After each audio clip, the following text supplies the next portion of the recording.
E hoje nós vamos ver a doutrina da igreja. E se Deus permitir, na semana que vem nós vamos entrar já na doutrina das últimas coisas, que é a última das doutrinas na teologia sistemática. Então, a doutrina da igreja. Abra a sua Bíblia em Mateus capítulo 16.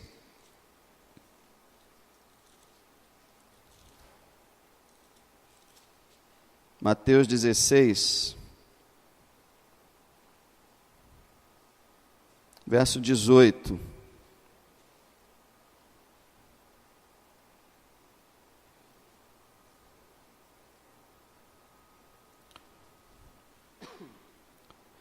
Pois também eu te digo que tu és Pedro, e sobre esta pedra edificarei a minha igreja, e as portas do inferno não prevalecerão contra ela. Nosso Salvador está dizendo que a igreja é dele, está dizendo que quem edifica a igreja é Ele, e graças a isso tudo a igreja é mais do que vencedora. Não é bonita essa afirmação do Senhor? Edificarei a minha igreja e as portas do inferno não prevalecerão contra ela. Aqui ele está dizendo, a igreja é minha, e quem abençoa a igreja sou eu. E se a igreja é minha e sou eu que abençoo, portanto, o inferno não pode prevalecer contra ela. Essa é a igreja.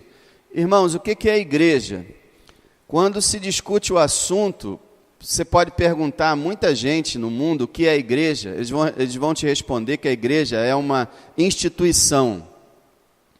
E que a igreja até, eles vão dizer que é uma instituição humana, algo criado pelo homem e que virou uma grande organização.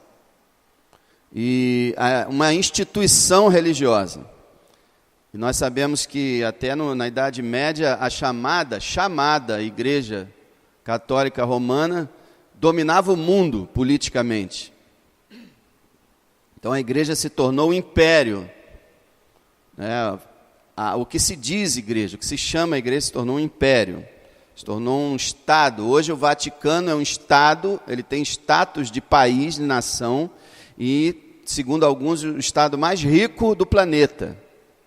O Vaticano, a sede da chamada igreja. O que é a igreja? É uma instituição? É uma organização? É uma associação? É um clube?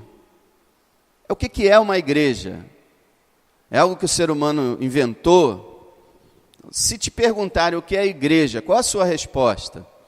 Hoje a igreja tem CGC, tem razão social, direitos e deveres, como se ela fosse uma empresa, uma firma. Mas isso é a igreja? O que é a igreja? Bom, a igreja, para começar, ela é um grupo de pessoas. A igreja não é uma associação, não é uma fundação, não é uma instituição, não é uma organização, não é uma empresa. A igreja é um grupo de pessoas. É chamado de a comunidade, é uma comunidade, é um grupo de pessoas. Ela é formada por pessoas e ela são pessoas, organizadas, são pessoas unidas, vamos dizer assim. Não é uma instituição. Não sei se você está entendendo o que eu estou falando. Não é uma ONG, não é uma fundação, não é algo que o homem inventou e fundou. Não tem uma organização, vamos dizer assim, teórica, ou algo organizado por homens, mas é um grupo de pessoas a igreja. A gente sempre tem que pensar a igreja como um grupo de pessoas. A igreja não é esse templo, e isso aqui também não é um templo, a gente costuma falar, né? Isso aqui é uma casa de oração, templo não existe mais, templo terminou com a vinda de Cristo. Isso aqui é uma casa de oração, os antigos chamavam de casa de reunião, uma casa de culto. Não é um templo, e muito menos a igreja.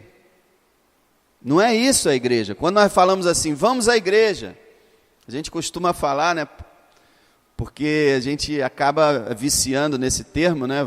Vamos à igreja, mas se o culto fosse na casa de qualquer dos irmãos aqui, a gente poderia também dizer, vamos à igreja. Porque a igreja é o grupo, são as pessoas. Então, onde as pessoas estão, ali está a igreja. Então, a igreja não é esse lugar aqui.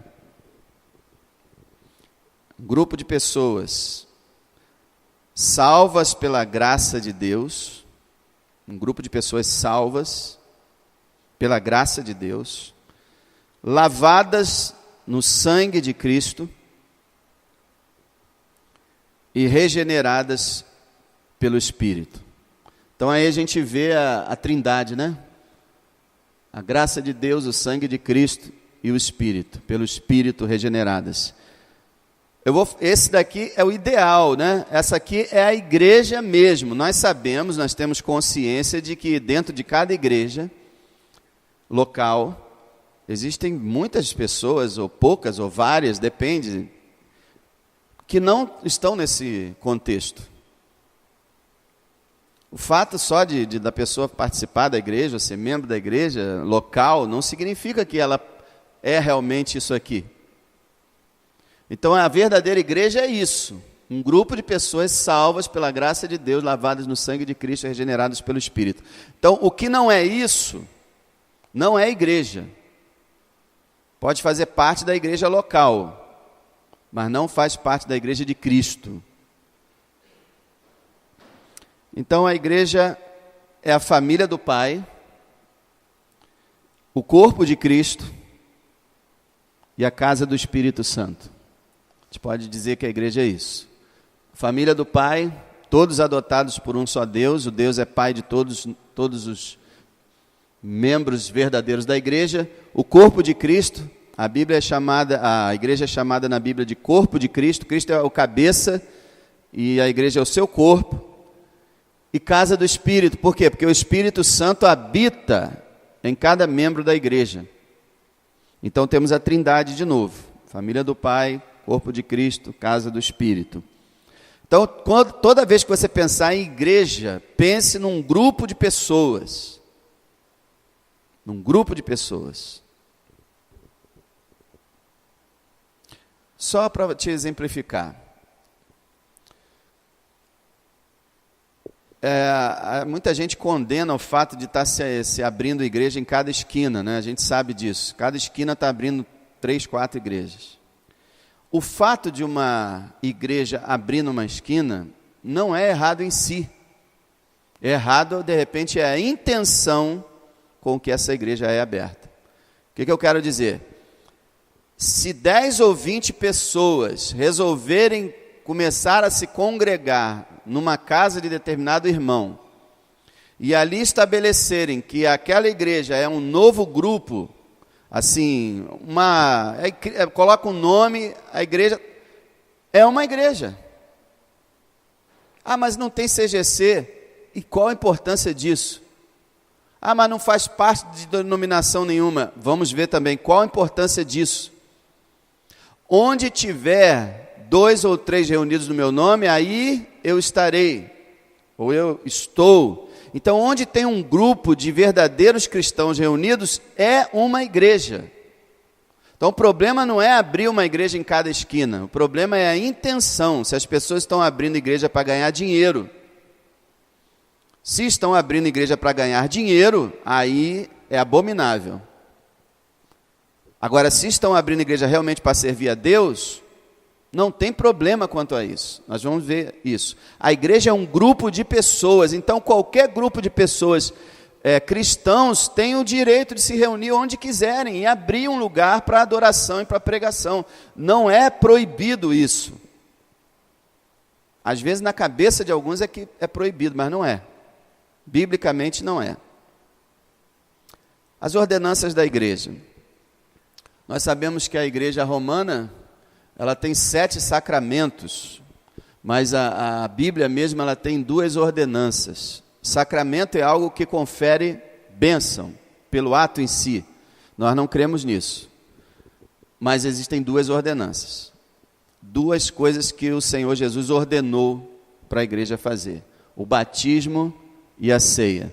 No domingo passado, os irmãos estudaram isso na escola dominical, o batismo e a ceia. O batismo é a entrada do membro na igreja local, e a ceia é a marca da comunhão daquele membro com a igreja local. Então, eu sempre gosto de comparar como se fosse no trabalho. O batismo você assina a carteira, e a ceia você bate o ponto. Então, no batismo você entra na igreja local, e na ceia você está dizendo, estou aqui com a igreja, estou servindo o Senhor, estou junto com vocês, estou em comunhão com o Senhor. Então, batismo e ceia, somente essas duas. Tá? Houve muita discussão, irmãos, vocês não fazem ideia de quanta discussão por todos os séculos da igreja por causa desses dois assuntos, que não são tão fundamentais assim. É importante, mas o batismo não salva, e não faz diferença se ele é feito afundando ou jogando água na cabeça. No final, se a pessoa creu no Senhor Jesus Cristo, ela será salva, independente de como foi o seu batismo.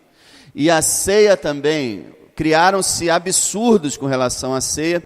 Eles afirmaram que na ceia, quando o padre faz a reza dele, o vinho torna-se sangue de Cristo, e a hóstia, que é o pão, torna-se corpo de Cristo. E quando você come aquilo, e só o padre que bebe, né?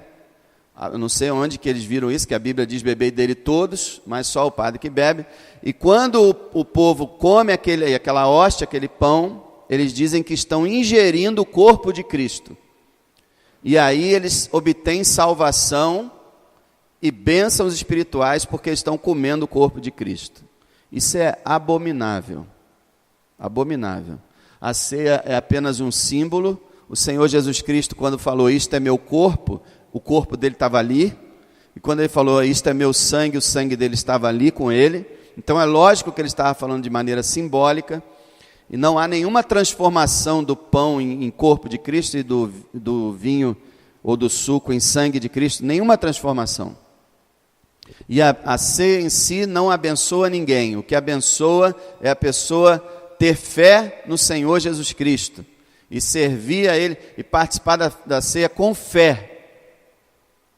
E a fé no Senhor Jesus Cristo irá abençoá-lo, não a ceia. Tá? Então, batismo e ceia são as únicas ordens que o Senhor deixou, ordenanças para que fossem cumpridas. Agora vamos ver algumas coisas. A igreja pode ser local e universal. A igreja na Bíblia, ela primeiro é descrita como uma igreja local. Por exemplo, essa igreja aqui, Igreja Batista em Parque Flora. Na maior parte das vezes na Bíblia, quando a igreja se usa o nome igreja, está se falando de uma igreja local. A igreja de Tessalônica, a igreja de Éfeso, a igreja de Roma, a igreja de Corinto. Então, a igreja local, aqui. Mas a igreja pode ser a igreja universal, que é o quê? A soma de todos os cristãos que estão na terra.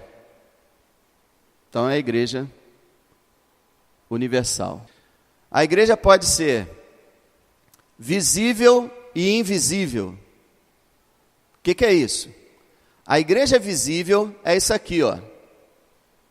Nós podemos ser vistos, não podemos? Com nossos olhos nós não vemos a igreja aqui, ó, os irmãos não estão aqui?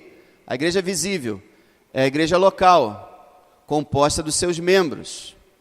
A igreja visível, ela não é composta sempre de verdadeiros membros. Por quê? Porque, por exemplo, nós estamos todos aqui. Não pode ser que alguns aqui, não estou julgando ninguém, quem sabe é Deus, mas pode ser uma possibilidade que alguns aqui não sejam realmente regenerados e convertidos, mas fazem parte da igreja visível. Então, quando você vê a igreja visível, a igreja que se vê, você não está vendo a verdadeira e pura igreja. Você está vendo as pessoas que dizem ser cristãos. Vamos dizer, por exemplo, existe uma marcha para Jesus. Então, vai lá milhões de pessoas na Avenida Paulista ou em outro lugar qualquer e se reúnem para caminhar para Cristo. Ali você está vendo a igreja visível. Mas nós sabemos, estamos cansados de saber que uma boa parte dessas pessoas não fazem parte da igreja verdadeira.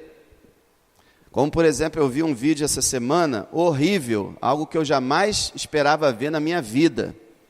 Um certo cantor muito famoso, que eu não quero falar o nome dele, estava cantando numa igreja muito grande, e tinham ali pelo menos umas 3.000 pessoas ou mais, assistindo esse show, um show mesmo.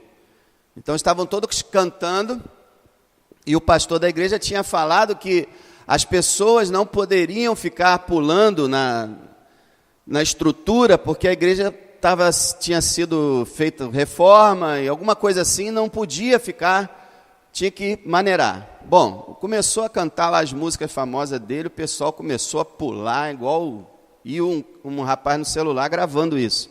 E pulando, e sacudindo, e pulando. O pastor conversou com o cantor e disse a ele que deveria parar, por causa da estrutura. Primeira coisa que esse cantor fez, foi embora, pelas portas dos fundos. Não ficou mais, foi embora. Segunda coisa, aquela multidão começou a vaiar, gritar e ofender o pastor dentro da igreja. E o pastor tentando explicar e tentando falar, e aquela juventude, gritando, vaiando e ofendendo o pastor, até que todos foram embora. Por quê? Porque parou de cantar o ídolo deles. Então ali estava a igreja visível, mas todos ali eram convertidos? Com certeza não. Uma pessoa que vai a um pastor numa igreja, que ofende um pastor numa igreja e grita para um pastor dentro de uma igreja, essa pessoa jamais pode ser uma pessoa convertida. Então, muita gente fez isso. Então, a igreja visível é a igreja que as pessoas veem, nós vemos. A igreja aparente. A igreja invisível é a igreja que Deus vê. O homem não vê. Vamos dizer assim, os verdadeiros remidos do Senhor, que só Deus conhece. Então a igreja invisível é a soma, diferente da igreja universal, que é a soma de todos aqueles que professam a fé. A igreja invisível é a soma de todos os verdadeiros cristãos que estão na terra, em todos os planetas, em todos os países. Todos os países. Tá?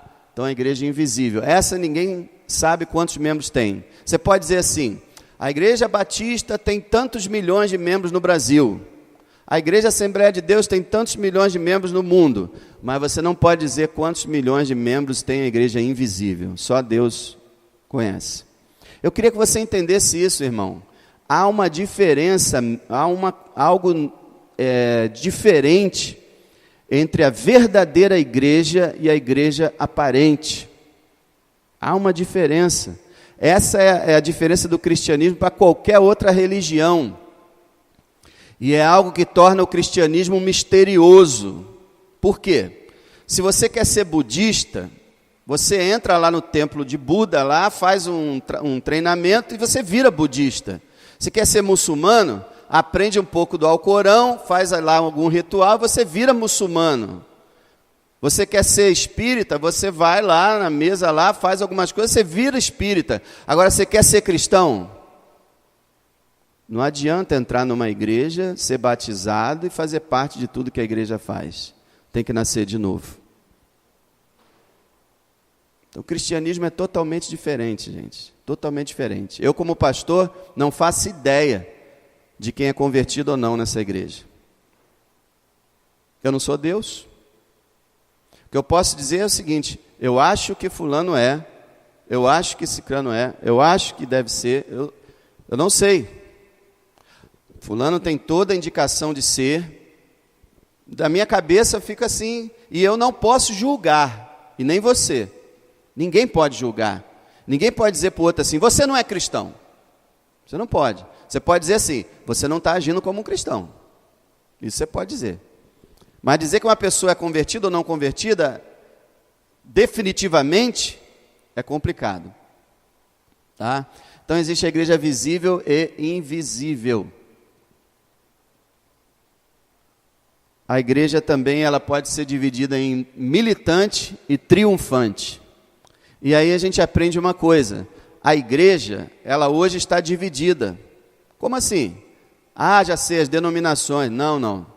A igreja está dividida o seguinte, entre a igreja que está na terra e a igreja que está no céu. A igreja está no céu? Tá. Os milhões e milhões e milhões de cristãos que já morreram estão no céu com Deus agora. Leia em Apocalipse. E você vai ver algumas cenas da igreja lá no céu. Então nós temos uma divisão hoje na igreja, mas não divisão assim, espiritual, não. É divisão geográfica. Nós estamos na terra, eles estão no céu. E também divisão de condição. Nós somos os militantes, eles são os triunfantes. A igreja militante somos nós. Militante significa a igreja que guerreia, a igreja que combate. Nós estamos combatendo contra o pecado, contra o diabo. Estamos com nossas armas em punhos e batalhando contra o império das trevas. Somos a igreja que guerreia, cada um de nós é um soldado. E a batalha está aí, no meio. A batalha está acontecendo. E nós estamos lutando. A igreja triunfante é a igreja que já venceu. Porque quando cada cristão morre, ele entra no gozo eterno do Senhor, o pecado fica para trás, ele já não é mais tentado por Satanás, não há mais luta na sua vida, ele entra numa paz perpétua, numa paz perfeita. Então a igreja do céu já é uma igreja triunfante, a igreja da terra é uma igreja militante. Então guarda sempre isso. Há uma divisão. Nós que estamos na terra e os nossos irmãos que partiram, que estão no céu. Agora uma outra coisa importante. A igreja não salva nem condena ninguém. A igreja não salva nem condena ninguém. A igreja em si, a igreja local, por exemplo, nenhum de nós pode dizer assim, você está condenado, vamos excluir você e você vai para o inferno. A igreja não tem poder de condenar ninguém. E a igreja também não salva ninguém. Não é pelo fato de uma pessoa fazer parte de uma igreja que ela será salva. As seitas, elas trabalham nesse ponto. As seitas sempre dizem isso. Você só tem chance se fizer parte do nosso grupo. A igreja não salva. O que acontece? Quando uma pessoa é salva, ela torna-se igreja. Entendeu? Quem é que salva? Jesus Cristo, o Salvador. Quando alguém confia em Jesus Cristo, torna-se igreja. Então não é o fato de você fazer parte de uma igreja que irá salvá-lo. Não adianta você dizer, sou membro da Igreja Batista do Parque Flora. Isso não salva ninguém. E a igreja também não tem poder de condenar ninguém. Mas tem alguns textos, se desligar no céu, será se ligar na terra, será ligado no céu, se desligar na terra, será desligado no céu. Isso o Senhor está dizendo o seguinte, quando uma pessoa está em comunhão com a igreja, ela está em comunhão com Deus. Quando ela cai em pecado e a igreja a exclui, ela perde a comunhão com Deus. Mas não está dizendo que ela perde a salvação. Ela perde a comunhão. Se ela é salva, ela vai voltar depois. Porque se fosse assim, toda vez que você excluísse um membro, ele perdia a salvação. Depois ele voltava, ele ganhava a salvação de novo. Depois ele era excluído, ele perdia a salvação. Depois ele voltava, ele ganhava a salvação de novo. Não é assim. Agora, ele perde a comunhão com Deus. Ninguém pode dizer, eu tenho comunhão com Deus e não tenho comunhão com a igreja. Eu não preciso de igreja, eu tenho comunhão com Deus em casa. Isso é mentira. Ninguém pode ter comunhão com Deus sem ter comunhão com a igreja. E o primeiro sinal de uma pessoa que está se afastando de Deus é que ela começa a tomar raiva dos membros da igreja. Pode notar isso. Quando a pessoa começa a ficar com raiva dos membros da igreja, começa a ficar aborrecido com os membros da igreja, ela está se afastando de Deus. E aí ela perde o relacionamento, ela não quer mais vir à igreja, não quer mais vir ao culto. começa a se aborrecer com os irmãos, acha defeito em todo mundo, fica chateado mesmo, ela está perdendo comunhão com Deus, porque quem ama a Deus, diz a Bíblia, ama também o seu irmão. Então, estar em comunhão com a igreja, em comunhão real com a igreja, é estar em comunhão com Deus. A igreja não salva nem condena ninguém. Outros pontos importantes. A verdadeira igreja não tem rótulos. O que eu quero dizer com isso?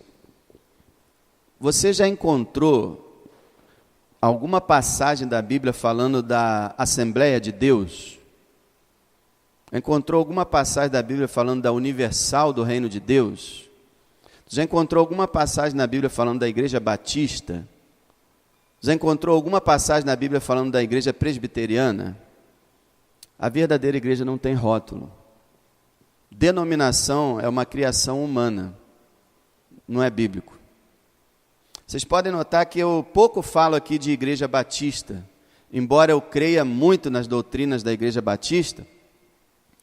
E se eu discordar de doutrina da Igreja Batista é menos de 1%, eu gosto da Igreja Batista de ser batista, vamos dizer assim, e confirmo 99% todas as doutrinas batistas, mas eu não vivo falando de Igreja Batista, eu falo de Cristo e da Igreja de Cristo. Por quê, irmão? Essa divisão não existe. E graças a Deus está cada vez diminuindo mais. Mas houve tempo em que assembleiano e batista passavam um pela outra na rua, só faltava brigar. Era uma bronca que tinha uns dos outros, porque eram de denominações diferentes. Isso não existe. A igreja é a igreja de Jesus Cristo. Quando Jesus chamar toda a sua igreja, ele não vai dizer assim, batistas venham, assembleianos venham. Não. Todos vão juntos, todos que são salvos vão juntos. E quando chegar lá, não vai ter um lugar para cada um, não. Está todo mundo junto ali. Então, as denominações, elas surgiram apenas para identificar uma corrente que alguém seguiu. Por exemplo, o batista, ele seguiu a corrente do batismo, principalmente. O batista, ele surgiu um pouco depois da Reforma Protestante.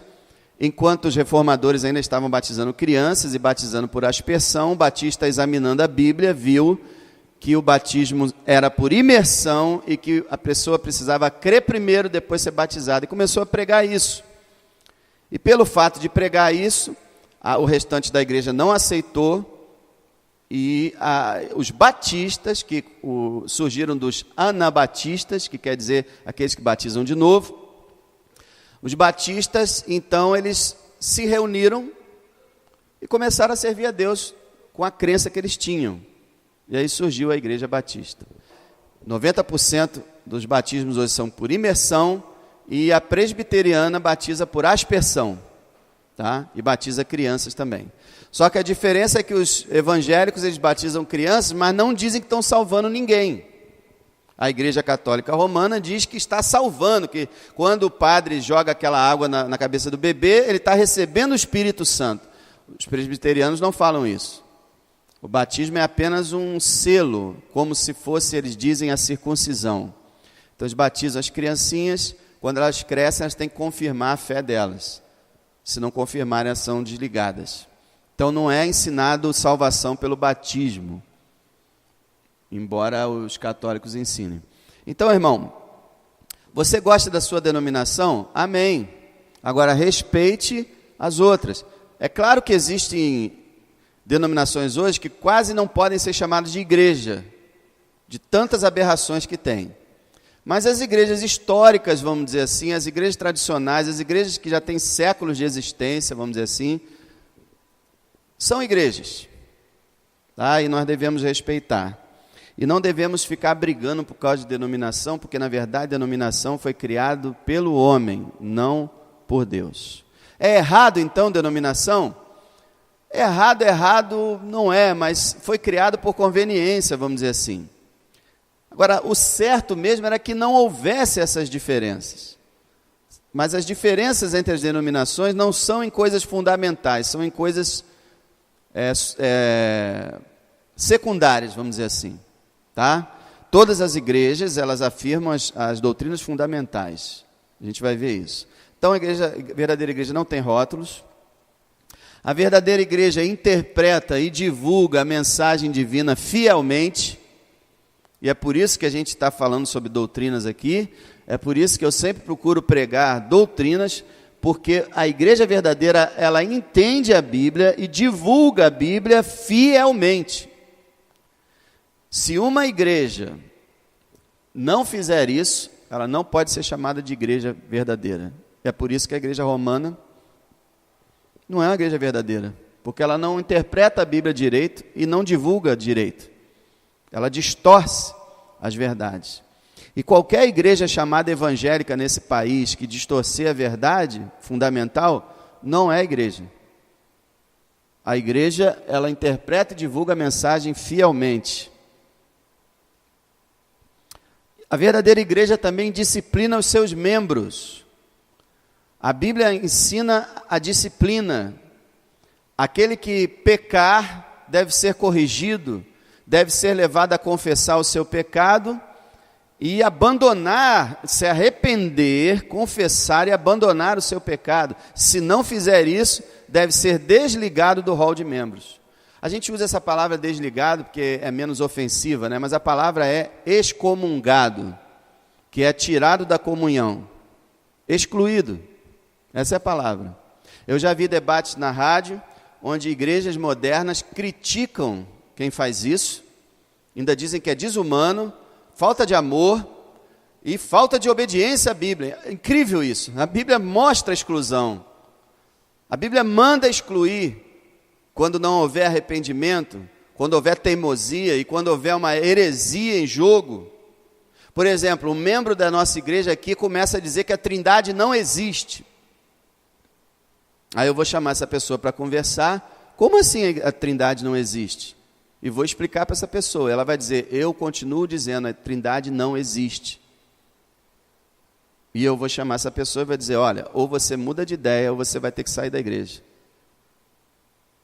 Isso para as pessoas modernas é um absurdo, mas isso é o que a Bíblia ensina. Por que isso? Para preservar a verdade de Deus. Você imagina se cada um quisesse crer no que quisesse e ninguém fizesse nada? A verdade ia para onde? Para o espaço, né? Então, quem foge da palavra de Deus, ou se arrepende, ou deve ser desligado. E quem vive no pecado, ou se arrepende, ou deve ser desligado. A igreja verdadeira disciplina os seus membros. E a maior parte das igrejas brasileiras não faz mais isso. Não faz mais isso. Por isso que as igrejas têm 13 mil membros, 15 mil membros, 20 mil membros, 30 mil membros. Como é que uma igreja dá conta de 30 mil pessoas? Aqui só tem 88, e muitas vezes eu não sei o que está passando na tua vida. Imagina 30 mil. É claro que essa igreja não tem disciplina. É por isso que é melhor uma igreja local, né, do que uma igreja, uma mega igreja. A verdadeira igreja disciplina seus membros. Eu conheço igrejas, Nova Iguaçu, por exemplo, que a pessoa para de ir na igreja, ó, décadas. Nunca é desligada, nem sequer visitar, nem uma carta chega. E a pessoa faz o que quer da vida dela e continua membro dessa igreja. Isso está totalmente errado. A verdadeira igreja também, ela prioriza a palavra e a oração. A palavra pregada e cantada. E a oração. Igreja verdadeira, igreja fiel, não fica inventando técnicas e estratégias para encher.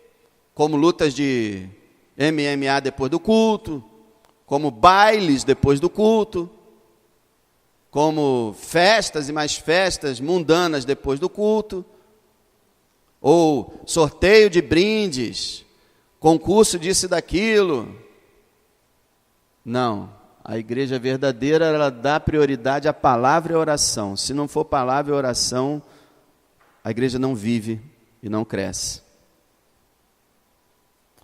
Agora, eu creio que seja, quase terminando. A missão da igreja qual a missão da igreja? Alguém pode dizer assim, já sei, pastor, primeira missão da igreja é evangelizar. Não. A missão da igreja é, primeira, adorar a Deus. Primeira coisa que o cristão é chamado é a adorar a Deus. É por isso que nós temos cultos. E só um lembrete, o culto não é para a gente, é para Deus. O culto não é para o visitante, é para Deus. Por isso que às vezes pessoas ficam meio aborrecidas, porque em muitos lugares as pessoas são mimadas e tratadas como se fosse ainda chega a pessoa que, você é o convidado especial dessa noite, e começa, qual o seu nome, levanta, você mora onde, sei o quê, muito obrigado pela sua presença, blá, blá, blá. Daqui a pouco joga de novo, faz. O culto não é para o homem, não é para o visitante, embora a gente ame muito o visitante, pregue a palavra para ele, mas o culto é para Deus. Você não pode fazer um culto voltado para o homem. É isso que as igrejas estão fazendo culto para homens. E culto para homem vira o quê? Show. Mas Deus recebe show? Não. Deus recebe o quê? Culto. Quando os evangélicos aceitaram essa palavra show no seu meio, eu me lembro, já estou ficando velhinho o suficiente para lembrar da época que não havia essa palavra no nosso meio. Mas agora já existe. Show. O que é show, gente? Show é uma demonstração pública das suas habilidades e capacidades. Show é uma performance. Show é um espetáculo individual de um ser humano. Não, Deus não recebe show, Ele recebe culto. Então a missão da igreja primeira é adorar a Deus. A missão da igreja é ser luz e sal nesse mundo. Jesus disse que nós temos que ser a luz do mundo e o sal da terra. Então nós precisamos influenciar o mundo, preservar o mundo como o sal preserva o alimento, iluminar o mundo como a luz ilumina as trevas. Então nós somos chamados a viver uma vida santa, honesta e reta diante dos homens, para que eles vejam nossas boas obras e glorifiquem ao nosso Pai que está no céu. A missão da igreja é, agora vem, proclamar o Evangelho. A missão da igreja é anunciar o Evangelho, e a igreja que não anuncia o Evangelho não está cumprindo a sua missão. E são várias igrejas hoje, muitas e muitas igrejas hoje, que não anunciam o Evangelho. Não falam da morte de Cristo, não falam da ressurreição de Cristo, da vinda de Cristo, não falam do pecado, do juízo, da justiça, não falam de salvação, não falam de novo nascimento, não falam de arrependimento, não pregam o Evangelho, não estão cumprindo a sua missão, irmãos. Existem igrejas que se reúnem durante anos, e se você for fazer uma pesquisa na pregação delas, durante todos esses anos, praticamente nenhuma vez foi anunciado o Evangelho. E é por isso que todo domingo de noite a gente procura anunciar o Evangelho, porque essa é a missão da igreja, proclamar o Evangelho ao mundo perdido. A missão da igreja é, finalmente, preparar-se para a vinda do seu noivo. A igreja é a noiva, não é? E o Senhor Jesus Cristo é o noivo. E haverá o grande encontro, as bodas do Cordeiro, o casamento da igreja noiva do noivo Jesus Cristo. E eles irão, a igreja e Cristo, se reunir na eternidade. E nós devemos estar nos preparando, nos purificando, nos embelezando com virtudes cristãs, aguardando a volta do nosso Senhor e Mestre. E é aí que eu digo para você, aonde que a Igreja Católica Romana anuncia a volta de Cristo? Diz para mim um padre que prega isso, me diz quando foi que algum Papa falou na volta de Cristo. Quando? A principal função da igreja, adorar a Deus, dar um bom testemunho, anunciar o Evangelho e se preparar para a vinda do noivo, nosso Senhor Jesus Cristo. E eu termino com essa frase: aquele que depende da igreja para a sua salvação, ou por outro lado despreza a sua importância para o salvo, está enganado e corre grande perigo. Então tem dois perigos aqui. A pessoa depender da igreja para a salvação. Você vai para o céu? Vou. Por quê? Eu sou batista. Eu sou membro da Assembleia de Deus. Mas e daí? Eu não perguntei se você é membro, eu perguntei se você vai para o céu. Você é salvo? Com certeza, eu sou presbiteriano. Eu sou membro da igreja há 50 anos. Eu já ouvi falar e já vi alguns casos assim, de pessoas muito antigas na igreja que impostavam a sua voz com tremendo orgulho para dizer: eu sou o fundador dessa igreja, eu estou há tantos anos nessa igreja, eu fiz isso, eu fiz aquilo, eu sou... Se você depende de ser membro da igreja, ou depende da igreja para ser salvo, você vai se perder, porque a igreja não salva, quem salva é Cristo. Agora, por outro lado, então existem aqueles que acham que são salvos porque fazem parte da igreja local. Veja, irmão, é diferente você falar assim: eu faço parte da igreja, né? A igreja de Cristo, a igreja invisível. Aí sim, você faz parte dessa igreja de Cristo, você é salvo. Mas não foi a igreja que te salvou. Quando você foi salvo, você passou a ser a igreja. Mas aquele que depende de uma igreja local para ser salvo, está perdido. E em outro lado tem aqueles que desprezam a importância da igreja local. São os chamados desigrejados. Existe um movimento no Brasil, que veio de fora, dos desigrejados. São as pessoas que são contra a igreja, contra pastor, contra tudo. E eles dizem o seguinte: nós fazemos parte da verdadeira igreja, e essa igreja local aí não presta. Então nós servimos a Deus em casa. Em casa. Não precisa reunir em lugar nenhum, não precisa de igreja local nenhuma. Nós reunimos em casa. Essas pessoas estão correndo grande perigo. Porque quando uma pessoa é salva, a primeiríssima coisa que ela quer fazer é se juntar aos outros irmãos. E aprenda uma coisa: a amizade virtual não é a mesma coisa que a amizade pessoal. E graças às redes sociais, as pessoas são muito amigas de longe. Mas quando se encontram não tem nada para falar. Então as pessoas chegam no domingo à noite, ligam lá num site qualquer, assiste qualquer coisa, e eu não sou membro de igreja nenhuma. Eu já conversei com umas 3 pessoas assim. Eu vou falar com elas assim: você é cristão? Ah, eu sou. Qual igreja você faz parte? Nenhuma. Faço parte de igreja nenhuma. As igrejas estão todas erradas, já reparou? Tem escândalo para tudo quanto é lado, nenhum pastor vale nada, então as igrejas não valem nada, eu não faço parte de igreja nenhuma. São aqueles que desprezam a importância da igreja local. E a Bíblia fala, em Hebreus 10, não deixando a nossa congregação, como é costume de alguns.